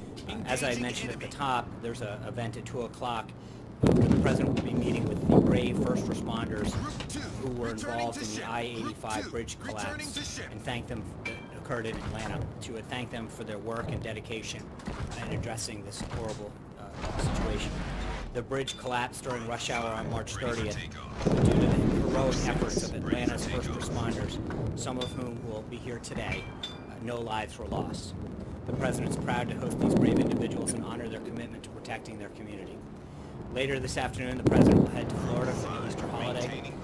He will be departing Joint Base Andrews via motorcade as the preparations for the Easter egg roll are well underway on the South Lawn, preventing a Marine One departure. And while we're on the topic, I know it was brought up the other day, so just to give you a quick notes on what to expect this coming Monday. We expect more than 21,000 people to attend the Easter egg roll. The allocations of tickets have been given to schools, children's hospitals, and military and law enforcement families. Commemorative eggs will be handed out to the children who attend. Nearly 18,000 eggs were ordered, which is in line with past years. The event will start at 7:30 with different groups of guests arriving every 2 hours to ensure that all the children have an opportunity to participate in more than a dozen activities that will be available. Further logistics and guidance will be provided over the weekend. Also today, the Treasury Department's Office of Foreign Asset Control, OFAC, designated one entity and one individual connected to human rights abuses against Iranian political prisoners in Iran's prisons. The individual who is designated for his role in abuses in Iran's prison is the brother of Enemy destroyer sunk. Iran's IRGC, who was himself previously designated under terrorism, counterproliferation, and human rights authorities. The sanctions against human rights abusers in Iran's prisons come at a time when Iran continues to unjustly detain in its prison various foreigners, including U.S. citizens Saeed Namazi and Bakar Namazi. We join recent calls by international organizations and UN human rights experts for the immediate release of all U.S. citizens unjustly detained or missing in Iran so that they can return to their families. OFAC also designated 2 ISIS financial facilitators as ISIS supporter in North Africa, continuing our ongoing effort to disrupt key leadership nodes for the group. Moving on, over the past few days, the President and members of the Cabinet held many meetings and discussions with their international counterparts about the significant foreign policy challenges facing our world. Yesterday, you heard from the President himself, alongside NATO Secretary General, about the need for a strong funded alliance to combat terrorism, the humanitarian crisis ongoing in Syria, and many other serious threats to our collective safety and security. Also yesterday, Ambassador Nikki Haley, along with her counterparts from 9 other nations, voted in favor of a draft legislative resolution to denounce the heinous chemical attack carried out by the Assad regime last week. Unfortunately, but not surprising, Russia stood in the way of this resolution.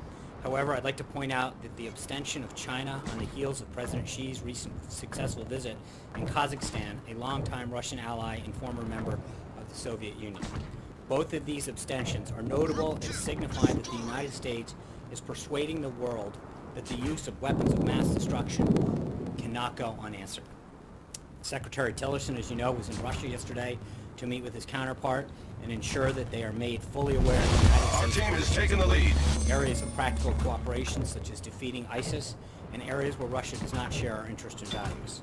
As you know, the Vice President will be departing for his 10-day trip to South Korea, Japan, Indonesia, and Australia on Saturday morning. His office will be providing more information later today. And finally, I'm glad to announce that the President will host the Prime Minister of Italy for an official working visit to the White House next Thursday, June 20th.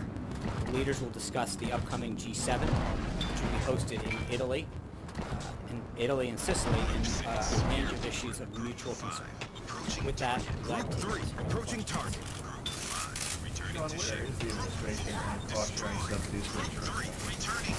That is an area that is being internally discussed at this time.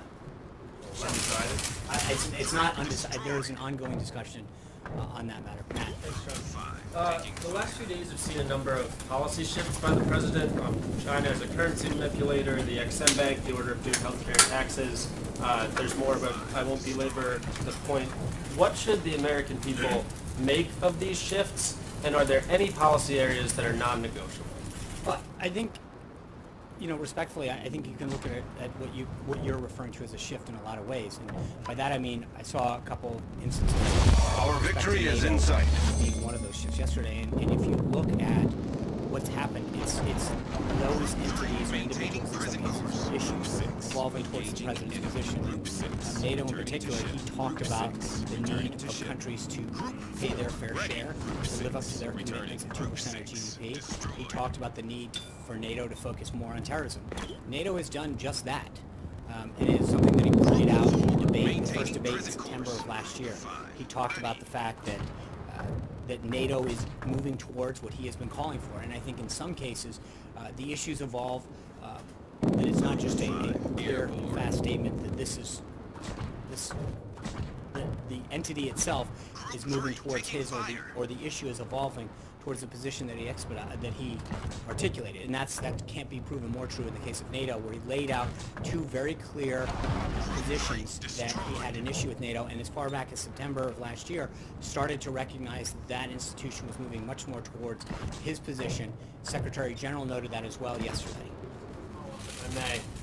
The XM Bank is another one. That's an institution that hasn't changed at all. So I'm wondering on some of these other policy shifts where you haven't seen the type of change you're talking about with NATO, what should we make of those kinds of shifts? And again, are there any policy areas that are non-negotiable that are off limits? Well, there's always going to be, I think that there's going to be areas where I think, again, it depends on the outcome. In the case of NATO in particular, as I pointed out, it's the most illustrative. I think you look at the president's position, where he wanted to see NATO in particular evolve to, and it's moving exactly in the direction that he said it was in terms of its goals of increasing the amount of participation from other member countries, and two, is having a greater focus on terrorism. Something that was reinforced by the Secretary General himself when he was here. I think when you look at these issues and you recognize the direction in which they're moving in a direction that the President stated very clearly. John. Thank you, Sean. On the GBU-43, the first time it's ever been used, why did you choose this particular location? And would you say that this bomb won't be used again in another flashpoint around the world, like Syria, like North Korea, for instance? Yeah, as I noted at the beginning, John, I would refer you to the Department of Defense. You mentioned what you see as a win at the UN Security Council. Right. I'm curious as to why you believe this is a win. After all, this particular resolution did not pass. If you look at what's happened at the UN Security Council in the past, for instance, the Security Council resolution, which gave the green light for the Persian Gulf War, you actually had all 5 permanent members of the UN Security Council voting yes. So why are you saying this is a win when not all 5 permanent members of the Security Council actually voted yes? You had one, Russia, blocking it. Well, I think it's very significant, China's abstention in particular. I think Kazakhstan is another one in terms of that one, in terms of its proximate location and history with Russia. You see a breakaway of Russia aligning itself with a position that is not only shared with the U.S. but the rest of the world. So that would be a natural position that they might have taken in the past. But secondly, I think China's abstention is a significant win for the president. He went down and had discussions with President Xi, and I think you all saw that, heard his remarks about how he walked through that, and I think it really shows the success of the trip, first and foremost, but secondly, it continues to show how Russia's isolated on this particular matter. That's important. So I think on a variety of fronts, it really was a huge win for the United States and for the persuasiveness of the president. John Gizzi. Yeah. Thank you, Sean. Battle starts. OMB Director Mulvaney talked about autopilot mode the federal government being reorganized as, in some cases, more agencies. And he said also that the final plan will come not just from right-wing think tanks. I believe that was his phrase. Coupled with the president's statement on the XM Bank, is he already receiving any criticism or voices of disappointment from small government conservatives who backed him strongly?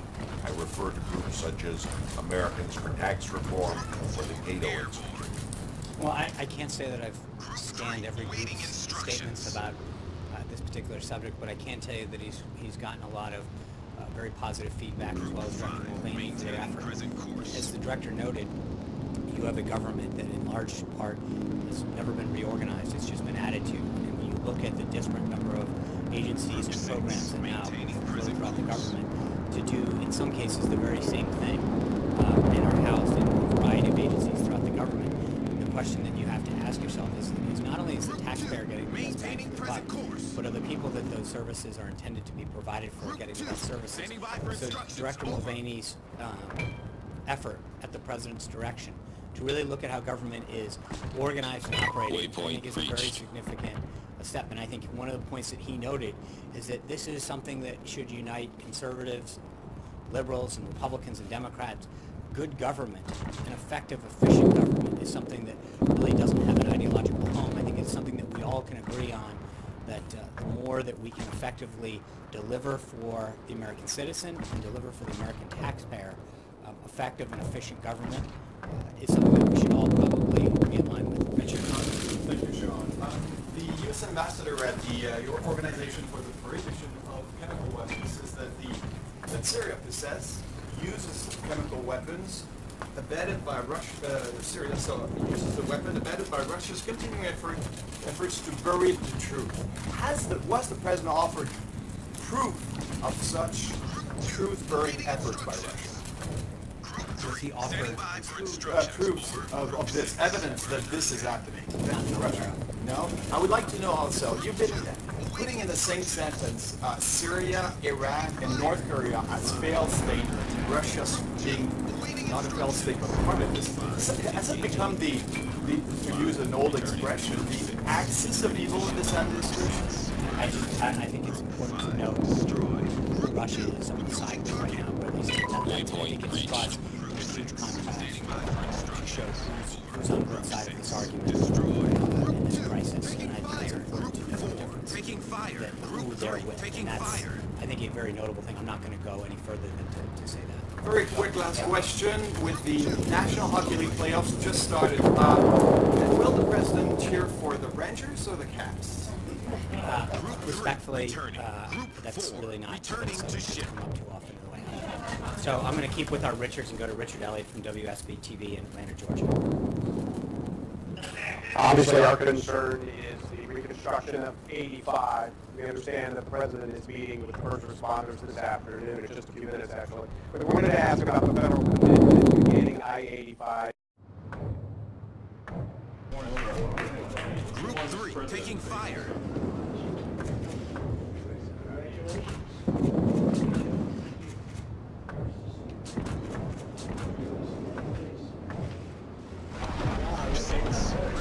Group 4 engaging enemy. Group 2 ready for takeoff. Group 3 target destroyed. Returning. Group 3 approaching target. Enemy cruiser sunk. I think I should leave it right here. Group 4 taking fire. 4 destroyed. Group 3 returning. Group 3 returning. Group 3 returning to ship. Group 2 maintaining present course. Fine, sir. We're going to go around and introduce ourselves, okay? Group 3 taking fire. You know these folks back here, they're very famous. Most of them it's called the media. They're very honorable people. But you're more honorable, I can tell you that. Approaching target. So I'm honored to be standing by for here instructions. with you today and welcome you to the White House. The heroes who responded to the terrible bridge collapse on I-85 2 weeks ago in Atlanta. That was something. It was the whole world was watching that one. Today we're joined by members of the Georgia State Patrol, the Atlanta Fire Rescue Department, and the Atlanta Police Department. Great people. On that day, Georgia State Police and Atlanta Police took fast action to get motorists away from danger. Then our brave firefighters battled 40-foot flames, which was incredible. What was the reason for those flames? It was something underneath that just was very combustible. Yeah, those flames were amazing. They pulled back by battalion chiefs, and just minutes before the bridge itself collapsed, and everybody was safe. It was an amazing thing. And everybody was watching. Your skill and courage saved many lives and represented true strength and the true strength of America. Really great job, fellas. Great job. Maintaining present course. To the people of Georgia who are affected by the collapse, my administration stands with you. We've already made a $10 million emergency relief fund available. And I called your governor, who I know very well, who's a terrific guy, and I approved it literally the day that it happened. I had a feeling you'd need a little money. Does that look like a big money deal, right, Elaine? but I approved it immediately, and Elaine took care of it, and we gave fast action. What happened in Atlanta is a painful reminder of the critical importance of infrastructure. We're going to be doing a lot with infrastructure. You'll be seeing that over the coming weeks, a tremendous amount. I'm committed to funding a massive nationwide infrastructure program to rebuild, repair, and construct the roads and bridges of the future of this country. This is necessary as a matter of both safety and economic growth, and it's necessary to improve our quality of life as Americans. We will also continue to seek proper funding for law enforcement and public safety in our country. On behalf of the entire nation, I salute you. You're really amazing people, and I honor your service. I pledge that you will have the support of our country, the police, the firefighters, first responders. You will always have the support of President Trump. I think you know that very well. And I thank you for the great job and the fast action. Really fantastic, a lot of bravery. Maybe we could just go around and introduce yourselves, and who knows, maybe you become a movie star after you become a movie star. If they like the way you look or sound, you'll become a star. Go ahead. Well, thank you again, sir. My name is Joel Baker, Fire Chief of the City of Atlanta. We're under attack. And how tall are you, Joe? I'm 6'6", sir. That's all? I thought it was much more than that. I think you're told. Okay, good. Thank you very much. I appreciate it. Go ahead. I'm Trooper Thomas Burkett with the Georgia State Patrol. Group 3, standing by for instructions. Over. Group 4, waiting instructions. From the Atlanta Fire Rescue Department. I'm Trooper John Janta with the Georgia State Patrol. Fire Rescue Airport Division. Senior Police Officer Michael Baker from the Atlanta Police Department. Elaine Chow, Secretary of Transportation. Chad Margaret, Atlanta Fire Rescue Department. First class, Kendall Ford, Georgia State Patrol. I'm Tom Bosser, I'm the President's Homeland Security Advisor. Battalion Chief Douglas Hatcher, Atlanta Fire Rescue Department. Sergeant First Class Thomas Custer with the Georgia State Patrol. Assistant Chief of the Atlanta Police Department, Rodney Bryant. Great, Rodney. Well, thank you very much. So, who's the bravest person in this room? That's what I want to know. Raise your hands if you're the bravest person. Huh? Maybe it's... I thought so. I thought so. Group 3, we're under attack. Group 4, No, go ahead. Sergeant First Class John Cronin, Georgia State Patrol. Right. Officer Ryan Severance with the Atlanta Police Department. Elaine, would you like to say something? Mr. President, right beside you and around you are true heroes of our country.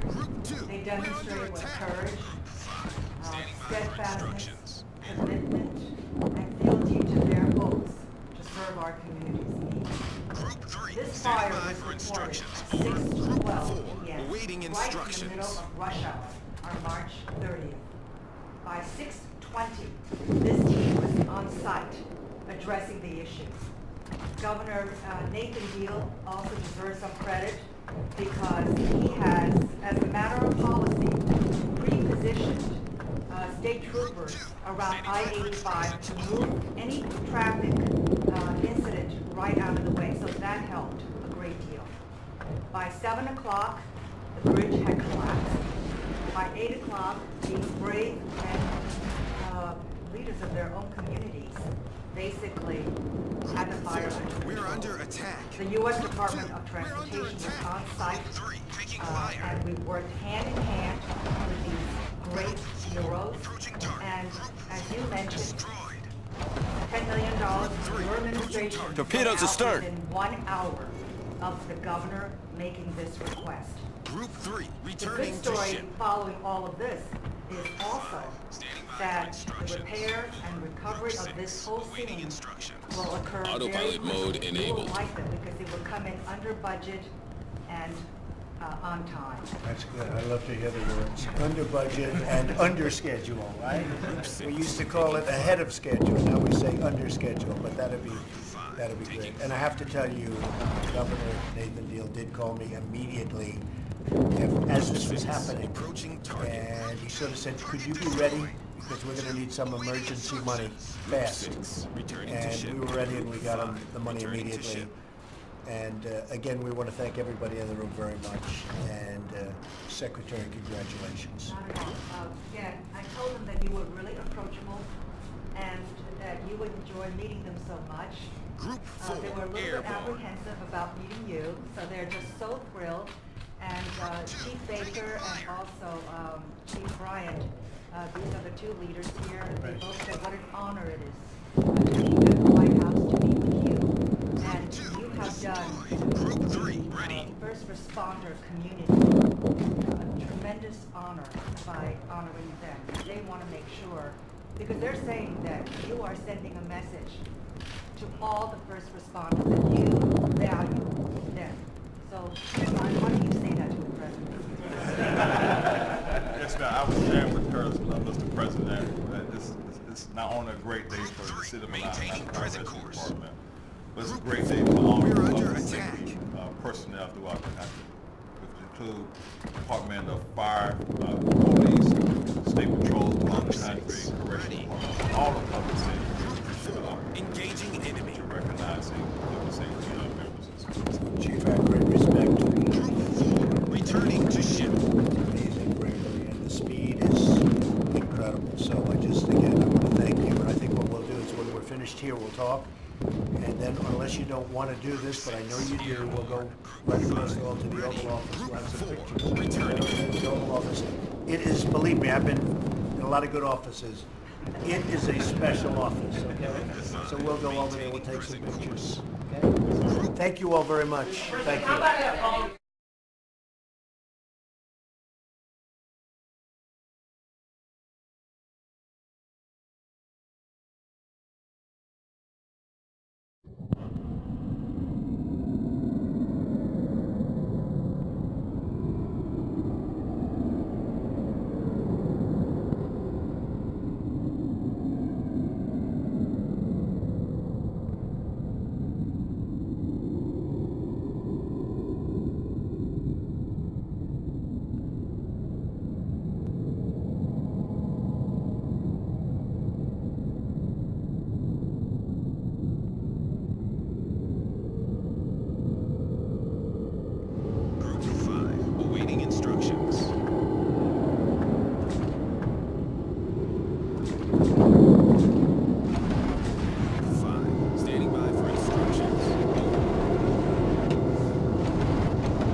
Taking the lead.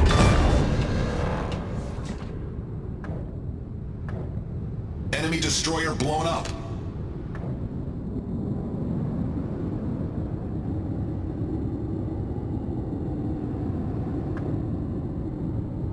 Group 4 taking fire.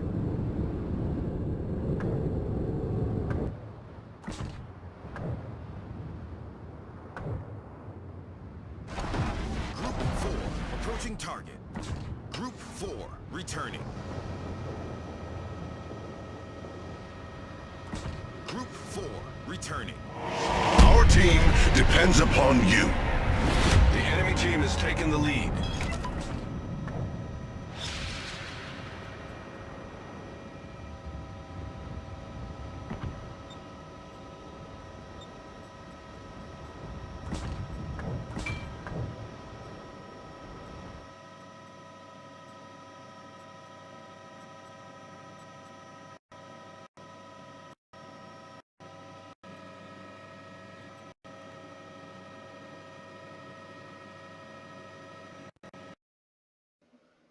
Hey folks, April 1st, 2017, going under the bridge, and once we go forward here a little bit, you'll begin to see these spool rolls of this PVC pipe that's used to bury underground telephone lines, fiber optic cables.